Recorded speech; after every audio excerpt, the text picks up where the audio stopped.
Welcome to the podcast Women Ending War with me, Dr. Elana Stockman, a Jewish American Israeli feminist author and anthropologist, and my co-host Eva Dalak, a Muslim Palestinian citizen of Israel, world-renowned expert in conflict transformation and peace activator.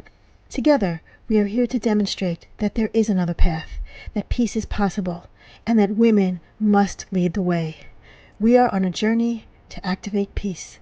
Thank you for being here with us.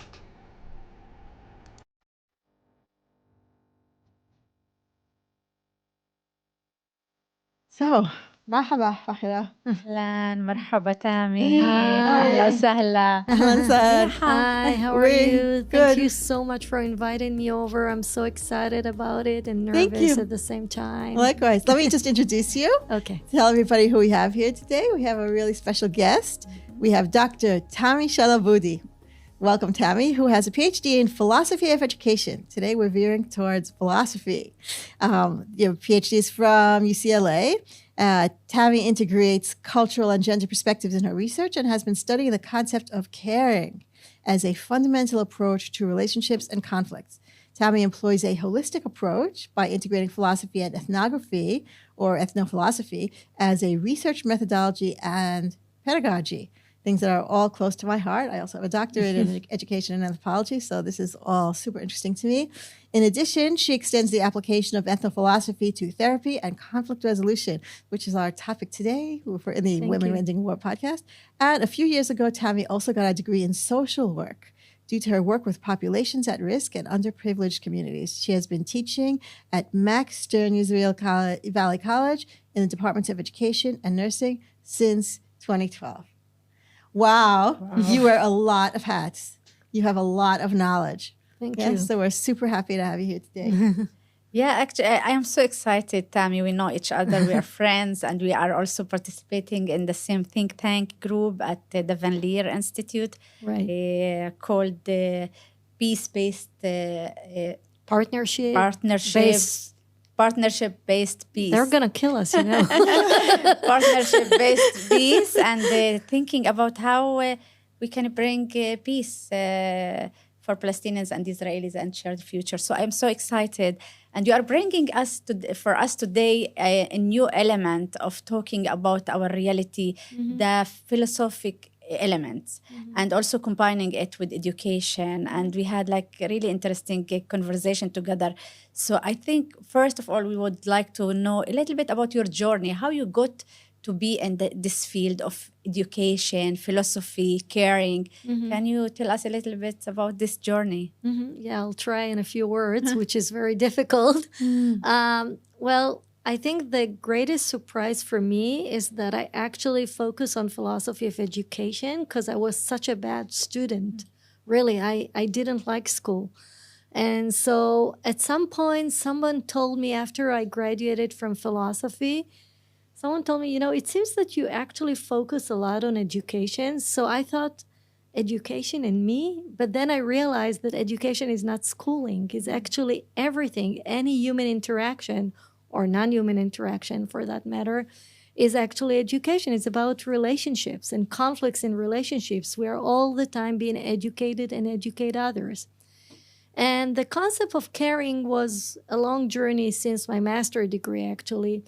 Because when I started to study philosophy at my undergrad, the main focus for me was about violence and human suffering and injustice. And so and I thought, how can we make society more just, It really pained me to see kids who suffer or violent domestic violence or wars.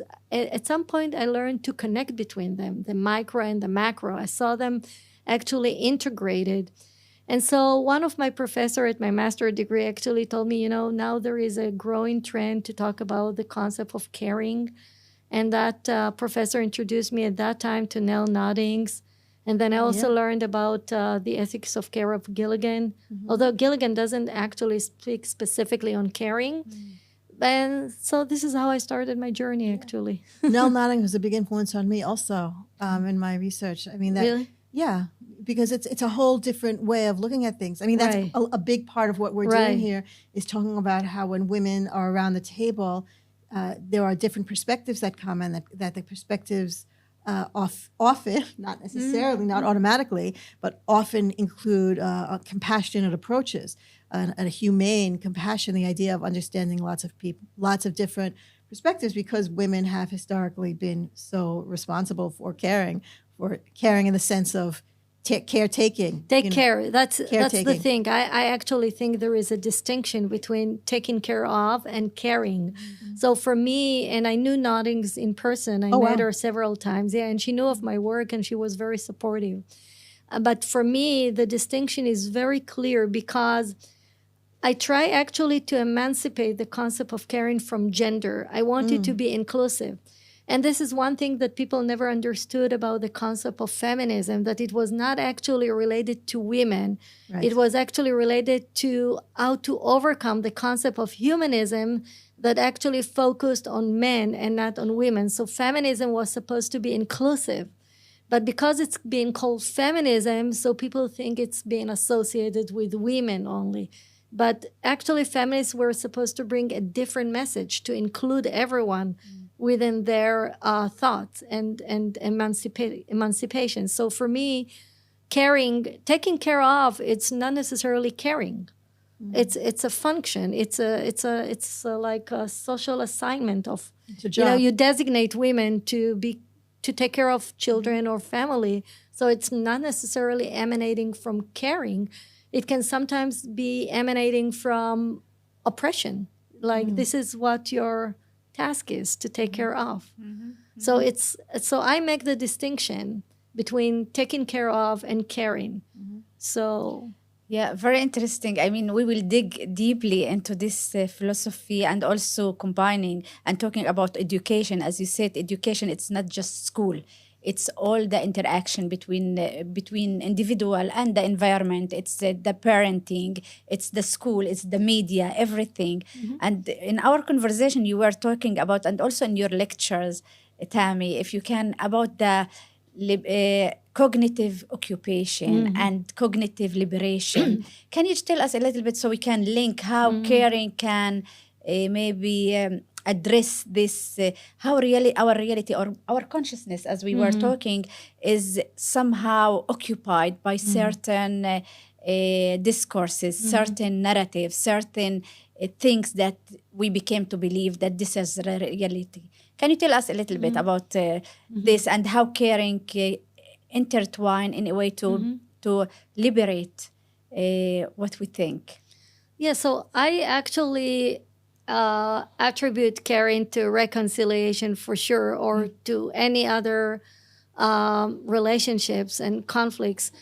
So it may surprise some people, but because I actually shied away a little bit from the white feminist, and I actually got very much connected to the black feminism, but I won't go into details nowadays because it's a whole story. It's a long talk for itself, per se. But the caring, actually, I think, stems from conflicts in relationships. Conflicts in relationship is between me and myself, me and the outside. Like Buber and Levinas. Levinas is like me and the other. Levinas pays more attention to the other, but Buber talks about the relationship between I and it, and I and thou. So like the first encounter is I and it. Although, many people don't know, but Buber came out from the Hasidic tradition of God and the individual, but it doesn't matter. It's relevant to relationships.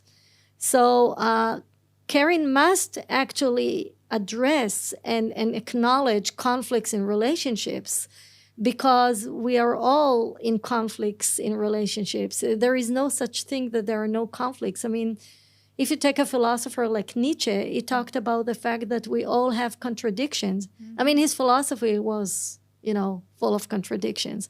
So to have the act of caring, it's a struggle. It's an inner struggle. It's a grapple, because I need to open myself in my emotion and my geographical or physical space to include others, to share that space emotionally, cognitively, and physically with others. And it's a grapple, because we all usually tend to think of ourselves You know, what, where is me? You know, what do I get from it?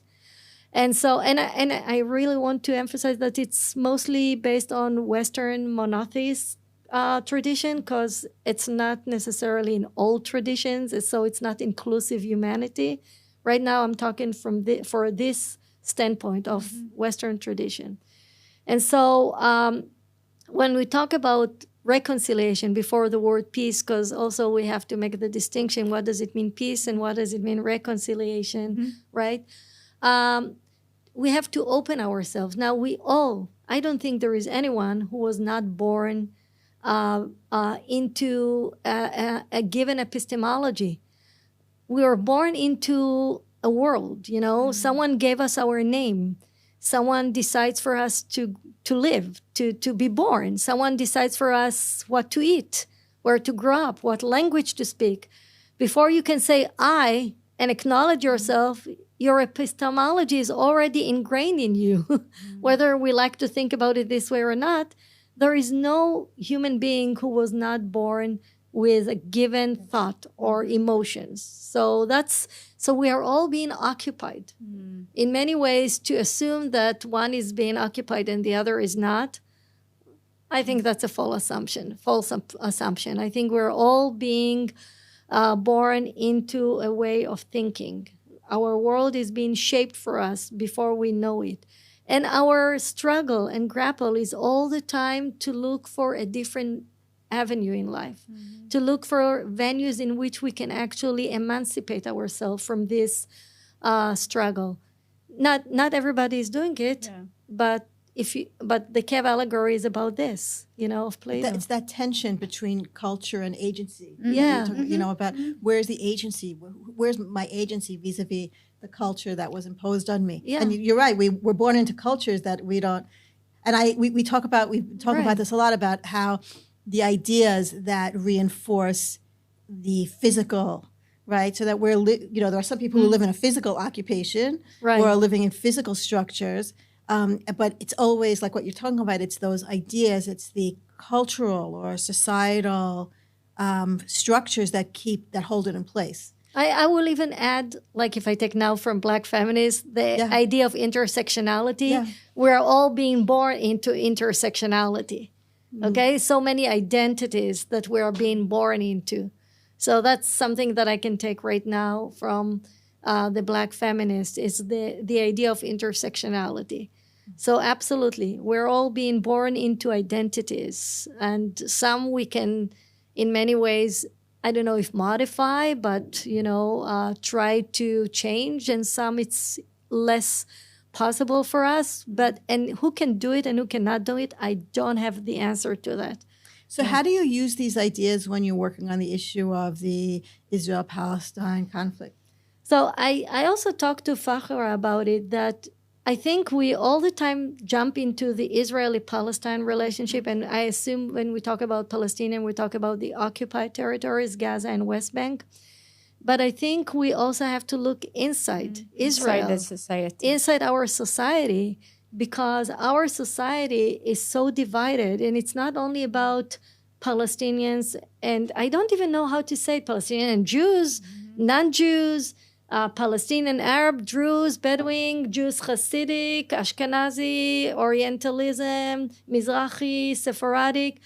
We are so divided in our discourse, in the identity of this state as Jewish. By what standards Jewish? By Orthodox standards, because I don't feel related to the Orthodox standards. I feel that actually as a woman, it's offensive for me to be even part of it. And so even as a Jew, what is my identity as a Jew?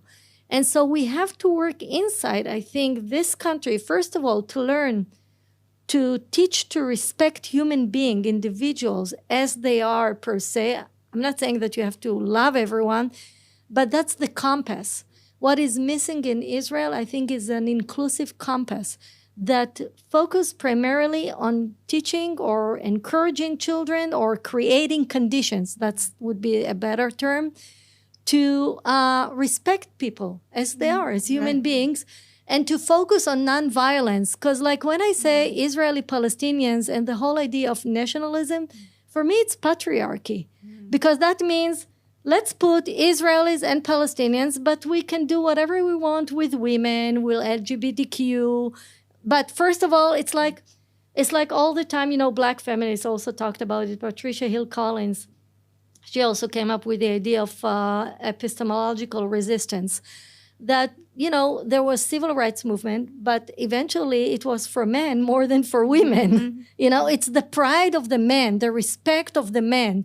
This is what it is. It's not about me or you or Fakhira. What we see right now is toxic patriarchy that fights between themselves and in many ways collaborate with each other because they understand the same language, that you gain respect through violence. This is what we get at home. This is what we get in the public sphere. This is what we get between nations, whatever they are. It's the wasach thing. Yeah, It's what? Yeah. Sorry, I was talking about this in a previous. About the wasach. It's what in the army. It's the posturing. It's the posturing. The posture. It's not even my army, because look in the U.S. what happens nowadays. It's again toxic patriarchy. Right. And so for me, it's to collaborate with the idea of nations. Is to collaborate with a toxic patriarchy that does not look at me as human being. It doesn't teach me to respect people as human being. Now, I don't want to portray an idealist view or vision, but I think we need to have a compass. You can never actually fulfill a compass, like the idea of Plato. There is a good. You can never actually materialize the good, because then it will not be the good, the epitome of goodness, right? But you need to have a compass. And that, in my opinion, we don't have it. Just walk on the street. People don't stand in line on the bus. If you stand in the supermarket, they're very impatient. It's in every sphere in our lives. The militarism in Israel becomes culture. It becomes a militaristic culture. It's not militarism. It's patriarchy. Patriarchy, interesting. It's patriarchy, in my opinion, because there are some good soldiers and bad soldiers, of course. I mean, we live in a world of human beings. Human beings will always fight and have wars, unfortunately. And unfortunately, life does not exist without this contradiction. There is no good without bad, and there is no bad without good. But I think we live under a very patriarchal epistemology that doesn't count us as human beings unless you are part of this patriarchy. And for me, the Israeli-Palestinian, it's not about us, human beings. It's about the ego and the respect of men who control this region. Monotheism is about patriarchy. That's true. Actually in Israel, you have a whole bunch of patriarchal structures that control Israel. Exactly. The religion is a patriarchal structure. Exactly. The army is a patriarchal structure. Exactly. High tech also is extension of that. We're not. Yeah. I mean, everywhere it's by patriarchal standards. We're not. And you see the U.S. is in the same position nowadays. I mean, voting for Trump, a lot of it, and I listened to so many podcasts before he was elected, and there were so many talks about the gender of Gen Z, the men of Gen Z that didn't feel comfortable to vote for a woman. Right. So we need to change the language. It's about violence.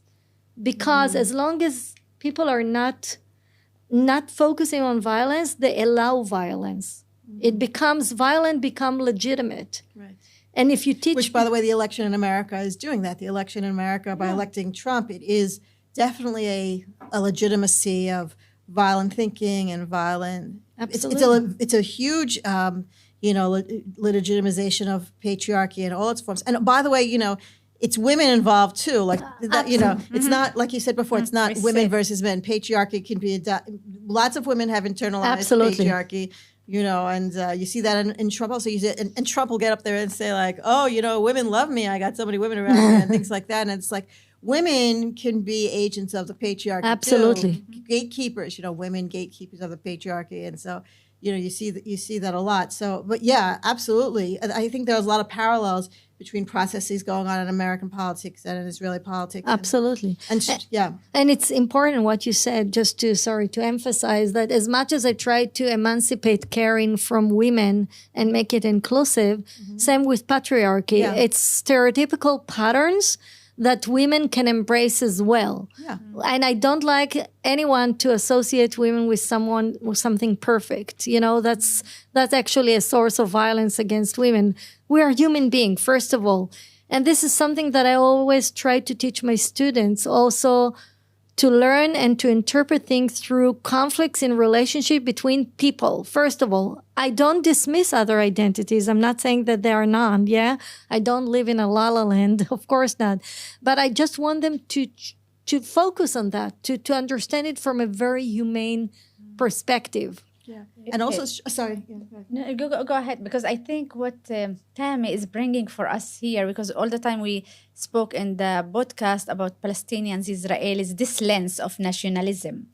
And you are saying to us, no, we want also to look for this conflict through the macro, look to the society, to the division inside the Israeli society, and also the divisions within the Palestinian society. It's not just to look to this relationship between Palestinians and Israelis just through the national lens, Exactly. but through the patriarchal lens, through the violence lens, Exactly. and to read the reality through this lens, which would be different. And how you can also, you are talking about how toxic discourses, toxic content that we give to new generation about the reality that violence is acceptable, which also impacted everything. Like I'm taking, like, if you are an occupying society and see the violence as the only way, so it will be violence also in your daily life, and Absolutely. not just toward the Palestinians. I mean, I am taking it, I am continuing. No, it will absolutely. be also violence in the school, in the neighborhood, and we're seeing everywhere. that. We absolutely It's see that. everywhere. Yeah, If it's you everywhere. occupy people, it also it will not prevent you to be also violent. Exactly. You see Violent it on the toward- roads when you're driving. Definitely. Exactly. You see, the driving on the roads in Israel has become so much more treacherous. Macho. Very macho. Totally. Very. Totally. When I drive up north, I mean, I do see nowadays young women who try to drive the same way, and it's scary, but mostly men. And They flash your lights if you're going too or slow. they cling to you, Oh, you know? it's It's like they, tailgating, yeah. It's, yeah, exactly. Yeah. You move to the other lane. When did and that I- become okay? It's like all of it's But acceptable. there is no leadership here. There is rulership. There are no leaders here to show us different role models. Once leadership here will realize that education, through the concept of caring, is the prime concerns of violence, then they will convey it, will project it. But when you have a prime minister who speaks in such a toxic manner, his rhetoric is so scary and violent, and he allows his members of the parliament to speak in same terms. And also you have so many rabbis. I don't want to, to say that all rabbis are like this. I mean, really, I speak in general terms, but I don't. It's not all rabbis. It's that not- there There are rabbis that I meant- speaks for I think- peace, rabbis for exactly. human rights, and Exactly. I think people who are in deep faith, who really care for their faith, will not speak like this. I think these are more, I don't know how to say it, but it's like for business. It's religion. It's an instrumental. Well, it's the instrumental. structure. It's like what I was really interested in what you were saying before about structures, right? Right. Because you were talking about education, and you were talking about, the cultures in education. Like, you were talking about the cultures of education, but yet we have an educational structure in Israel that is completely divided. Right. There is no such thing as humanity in education, as No. shared humanity in education. No. You first of all, you have to decide: am I Jewish or Exactly. right? And then you have to decide, even within that, if you're Jewish, are you religious or you're not religious? And then Exactly. there's no crossover. No. There are a few scattered schools here Right. and there, But even in the schools that try to do mixed, right? Let's say you have my kids went to a school called Yachad, which is religious Jews and non-religious Jews together. But within that, you're sort of like labeled as, are you group A or are you group B? Yeah. Kind of same thing with there's a network of Jewish Arab schools also. But again, you're in there and you're labeled by are you group A or group B? Exactly. So it's this very art of even so.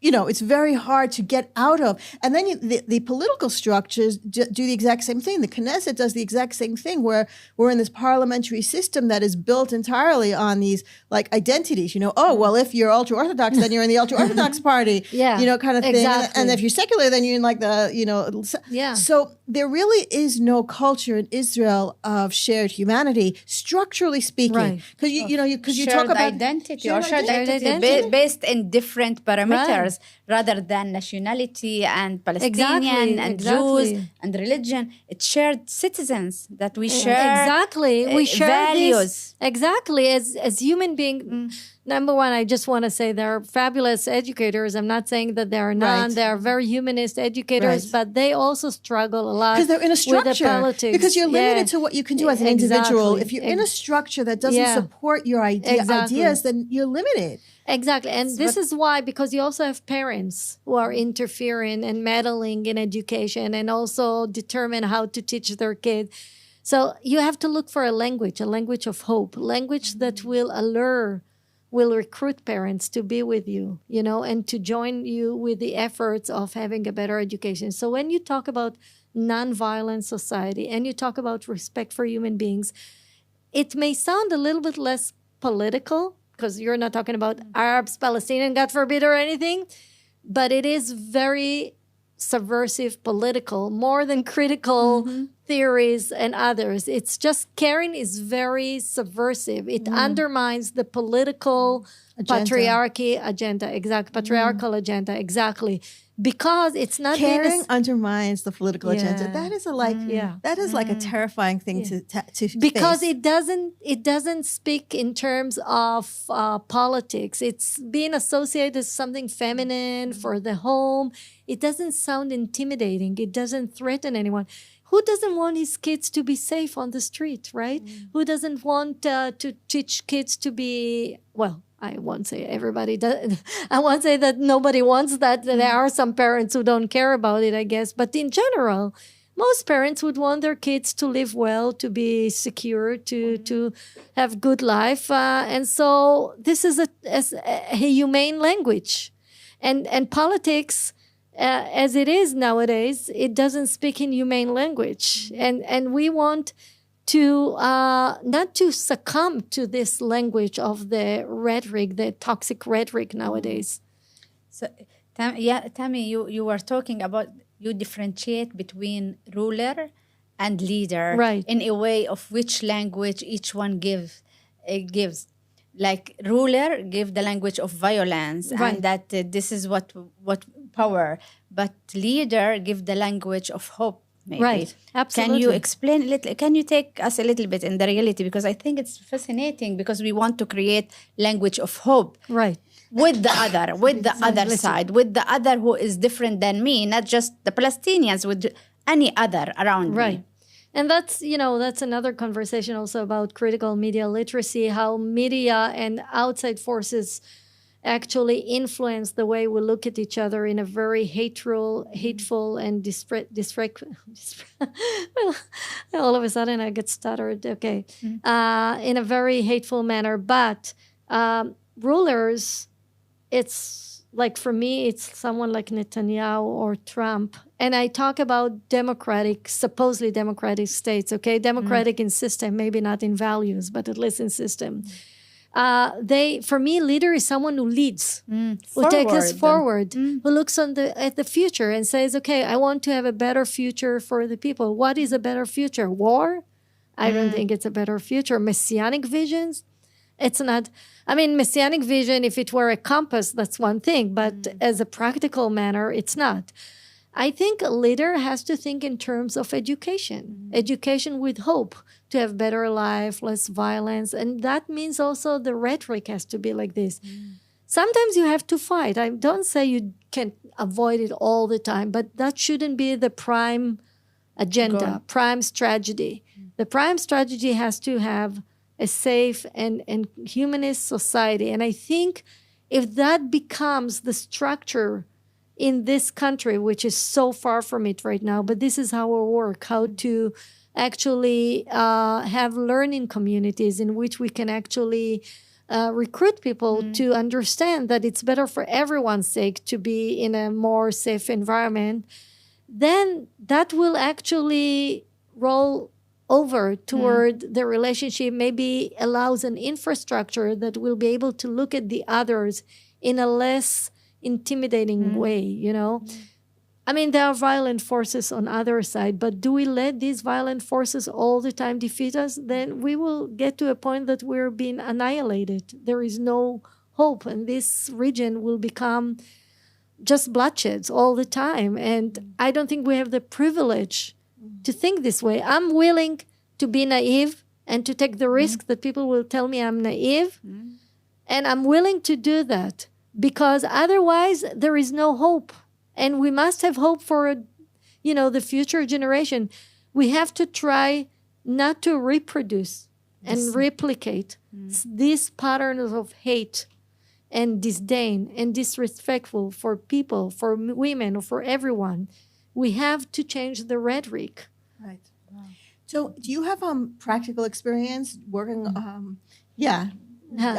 putting this into practice? Yeah, putting it into practice. And also, if you want to add the challenges of bringing this approach of caring in this environment, and because it's not something that is common or so much welcomed, you know, because you challenge the educational part, the relationship also within Israel. So can you say a little bit about the challenges as well?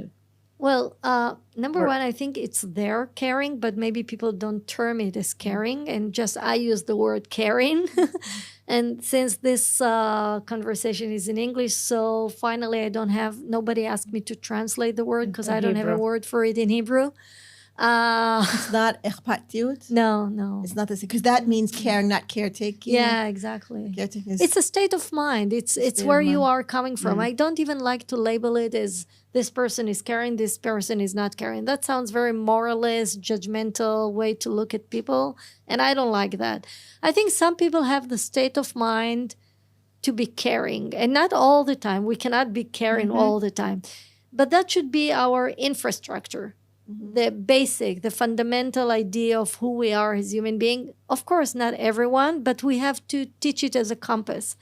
And so when you teach, for example, any content, there is relationships in that content. So like I, for example, was trying to teach once conflict resolution through the fabulous book of Jane Austen, Pride and Prejudice. Oh, interesting. Yeah. Really? Yeah. Okay. Yeah.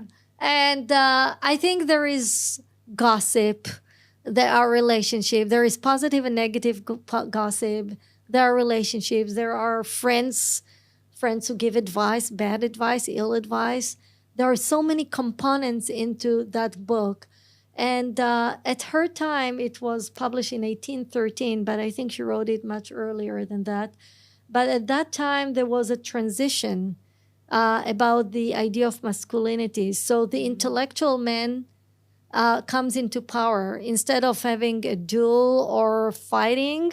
So you actually do the fight through the intellect. Oh, interesting. Nobody told Pushkin about it, but because he died when he had a duel with another person, you know. But still, it's the idea of so what Jane Austen is doing is fabulous. She takes the two main characters, Darcy and Elizabeth, but she actually lead them through a process of emancipating themselves from Pride and Prejudice because of love. I mean, love was a drive, a main drive for Darcy to change himself. Oh, interesting. And she writes it in the book. She says, at first he was like resistant. It's not possible that I fell in love with Elizabeth because she's not in my status, not my socio-economic status. So he tries to reject it. He really grapples with himself. And that's the idea of caring, right? He's trying to say, no, I can't fall in love with her. She's not the right person with me.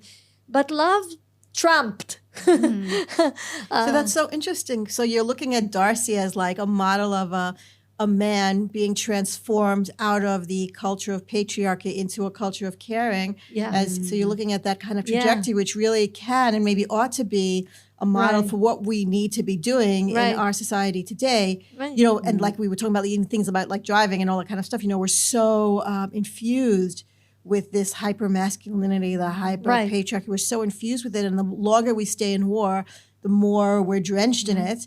And in order to, what I'm hearing you suggest, or maybe I'm imagining as I'm listening to you, is that a lot of what needs to happen in order for us to have peace, to really have peace, is that there has to be that kind of transition. And not just men, but like all of us have to find ways to, as a society, to transition out of that into something else. And what does that look like? And how does that happen? I mean, those are like massive questions. And that's the emotional process that you go through when you try to emancipate yourself from the cognition, occupied cognition, that this is what is the right thing to do. You know, we have Palestinians, they try to kill us.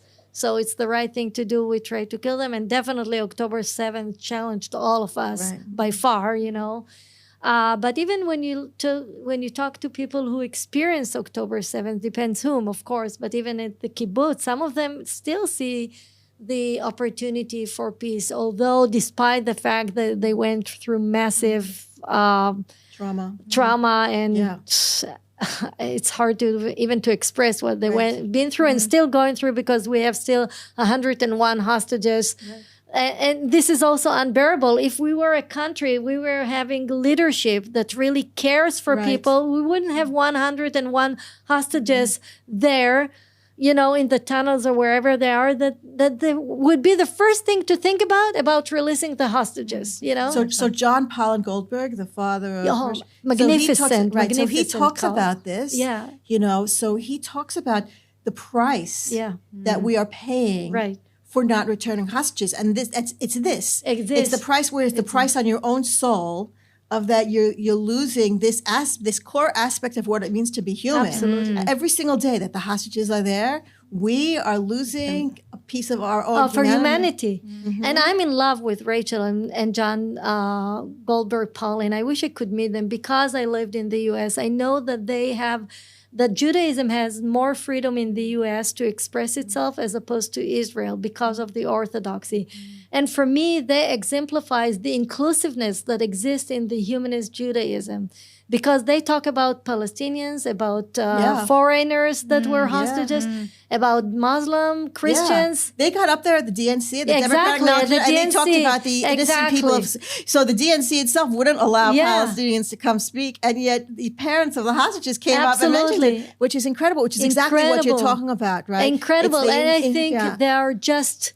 Really, there are so many humanist elements in Judaism, and they bring it out. And I'm so in love with this couple, because they are still fighting to release the hostages despite the tragedy that they've been going through.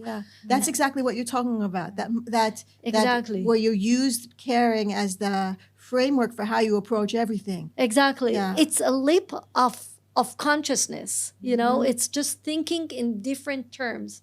And for them, that's where they came from, you know? And it's like, for me, they're role models. They are really exemplifying a different Judaism that many Israelis don't feel comfortable with. You know, many secular people here don't like the orthodoxy, and they think this is what Judaism is all about. You know? Yeah, very interesting. I mean, for me, trying to take it and understand, and how we move this process just from couple or groups to have it in the society. It's like a whole process, how you change the society to be a caring society, and how it will impact all the relationship with the other, with the Palestinians, to share and to have values of like caring, and not to look to each other through the national identity, as we are used to have. National Zionism, nationality, which exclude the other. Exclude the other who is not Jewish. You know, like for me, this is where I live. I live like in interaction of Jewish Zionism and Palestinians, and it's a national identities that exclude the other. But you are bringing inviting us to think through a different lens to interact between each other. You know, I was in Lisbon in September, and one night I had to walk back to my hotel, and it was like an area of immigrants, and there were so many men on the street. There was one square, and there were so many men on that square. And then I was walking to my hotel, and there were coffee houses of men of Middle Eastern ethnicity or Indian, and I don't want to label here anyone or to disrespect anyone, but that's just what it was, right? Or Turkish men, and they were all men. And I was thinking, like, walking as a woman in a public area that there are so many men, and you don't see something like this with women. I mean, the chances that you will hear women say, "Go and rape others." I mean, how many times will you hear women say, as a method of war, go and rape others, rape men and women. Usually it's men who rape men and women.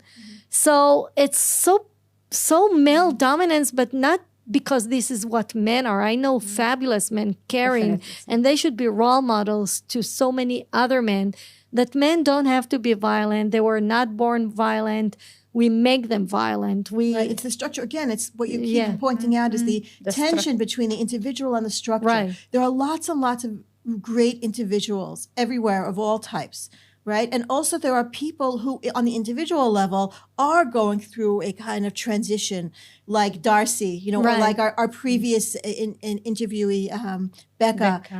Who described her own transition. Was part of the structure, but she now revolting it. Because she went through transition to revolt this structure now. So there are lots of people doing that on an individual level. But the question I'm asking myself, also maybe you're asking it, is the question is, it's not how individuals transition out of the occupation in their brains, so to speak. It's not just how you release yourself from that occupation of the brain, but what can we do structurally to break that? What can we do systematically to, as a system, break those systems? I mean, that's the real question. Through the caring. How do we caring as a structure? How we infuse the caring values into the structure, right? And the media and the school, because the structure is not just the school; it's everything. It's everything. I'm working now to establish, if we succeed to do that. I really think humanities is of a great values, and they were really suppressed by far by academia and everywhere because government look at them as something very intimidating. But I think literature, philosophy, and art has a real special value to it's an outlook on ourselves, So if you're, for example, you teach any text, songs or even philosophical text or even books like Pride and Prejudice or art or anything, you use art as a form to look at the mechanism, what actually, it's not always about the picture, it's how you make the picture. So that's how you look at human beings as well. So I use art for that purpose. And we want to create learning communities in public spheres, in communities that are not necessarily inside schools. I mean, there are so many Batei Midrash, right? And yeshivas. Why not to make something like this to learn for empowering ourselves as human beings, as individuals, not to become necessarily Orthodox Jew, but to become human beings who resist violence in your own community. Who are my neighbors? My neighbors, I want my neighbors, of course, I don't want to have violent neighbors around me. I want to have good neighbors. I want Fakhira to be my neighbor. I don't care if it's an Orthodox Jew or not. I care about her as a human being. That will make me safer. But Israel is problematic in that respect also because most cities are, of the 250-something cities in Israel, only like 8, I think, are mixed cities. Right. And so most Israelis don't even have an experience of a diverse immediate surroundings. They don't experience it. I don't experience it. I live in an all-Jew city. Where do you live? I live in Modi'in. Oh, okay. But it's like, So it I mean, I didn't always live in Modi'in. I lived in other places also, but, at the time we moved there 20 years ago, I hadn't really thought about this the way I'm thinking about it today. Right. Today I look at it and I am participating in the problem. I am a participant in the problematic structure. Cooperating with the structure, even that you are aware that it's excluding and it's creating divisions. Yes. But it's fear. We are being taught to be afraid all the time. Jews learn to be afraid all the time of annihilation. Fear actually in many ways is so entrenched in us, you know, it's really instilled in us from a very young age. We're all the time afraid. So if you're afraid all the time of annihilation, there are very few Jews. We talk about quantity, not about quality in many ways, you know, and that's not going to secure there is the existence of Judaism just because we have so many Jews, you know, there are not so many, but quantity doesn't actually vouch for a better Jewish existence. Doesn't. And not at all. Right. Unlike what people think. Yeah. And also the demographic conversation is often used as a justification for some terrible violence. I mean, when you talk about the occupation, the main justification, you know, as if there's a justification, but what's used is the so-called demographic question. Like, well, if all Palestinians had rights, then would there be a Jewish majority? And it's so like, you know, I want to like scream. It's to manipulate the fear. It's to manipulate the fear in a way that you accept the ethnic cleansing, accept the occupation, because we are afraid of annihilation. Yeah, definitely. Jews are, you know, afraid of annihilation. But I have to say, what people thought 70, 80 years ago, that was right for them at that time. I cannot change the past. I cannot change history. We are able to change the future. And maybe what we experience nowadays, this horrible tragedy and horrible era, really, it's already an era, we can say, right? It's like more than a year. I feel that it's an era. Absolutely. You know, it is. It is an era, right? I think you're right. Yeah. That we can look forward and how we can rise from this crisis. Right now, the forces that occupy us, let's say this way, they are very toxic and violent forces. But you know, there are two philosophers. I hope I pronounce their name correctly because they're French. One Deleuze, I think that's how you pronounce it, and one Guattari. And they say that minority is not necessarily, and majority is not necessarily by numbers, it's by presence. Oh, interesting. Okay? So we have to think how we can be majority in a caring mode and not minority in a caring mode. Nice. That's very beautiful. Because it's true, actually, you know, one person who comes in, who takes one person with bullying and brute force, even in a minority, to transform something from a safe place to a not safe place. You don't have to be in the majority to make something unsafe. You don't have. You just bring the values of violence instead of the values of caring, and suddenly the place is unsafe whether you're the majority or not. And maybe they're not even majority by numbers, I don't know, you know, but in their presence, that's what they talk about patriarchy. In their presence, they are majority. The hegemony is very patriarchal. That's the presence, right? And we live on theories over centuries that were written by men from the men's angle. And this is one thing I really give a lot of credit to the title of Gilligan's book, In a Different Voice. She actually said there are different voices. Yeah. You know, I don't agree with many things in her book, but I do appreciate her book and what she wrote in it. Very interesting. I mean, I'm just like trying to take this conversation because you are inviting us to look to it through a new lens. It wasn't... this is new for me, and it's very enriching, by the way, Tammy.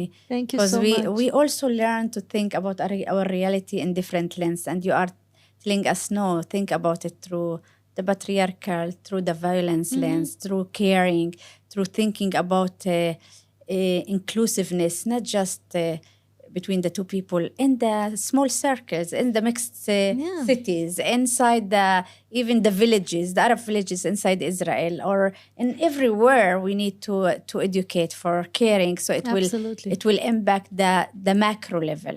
Right. The macro level. Maybe not immediately, but we have to establish something.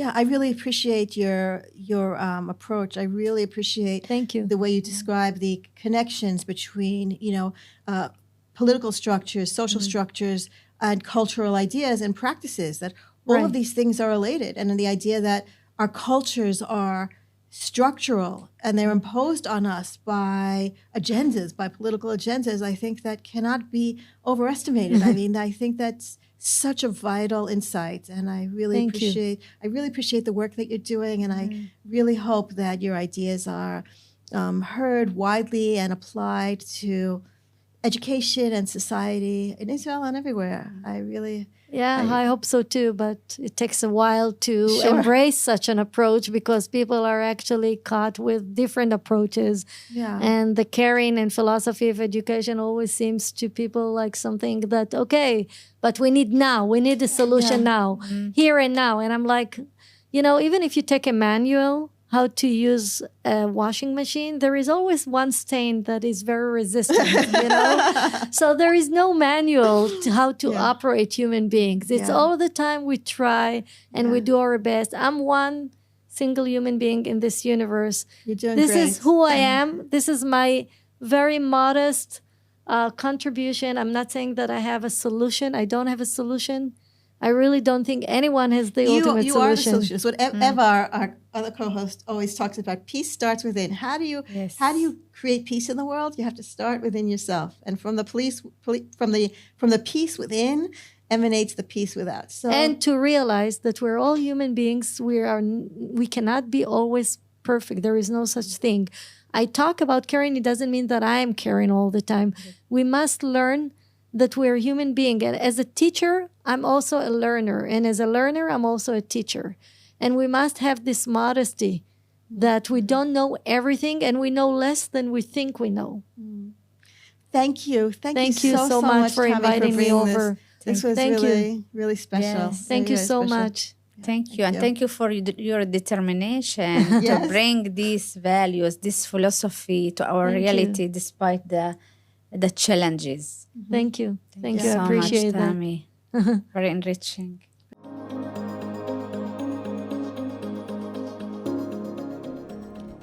You've been listening to the podcast Women Ending War. I'm Dr. Elana Stockman, and my co-host is Eva Dalak. If you like this, please subscribe, share, like, and comment. Links to our channels on YouTube, Spotify, and Apple are below. Follow us on Facebook, Instagram, and Substack. And please consider supporting us financially. We need your help. Link to our GoFundMe page is below. In peace, salam, and shalom.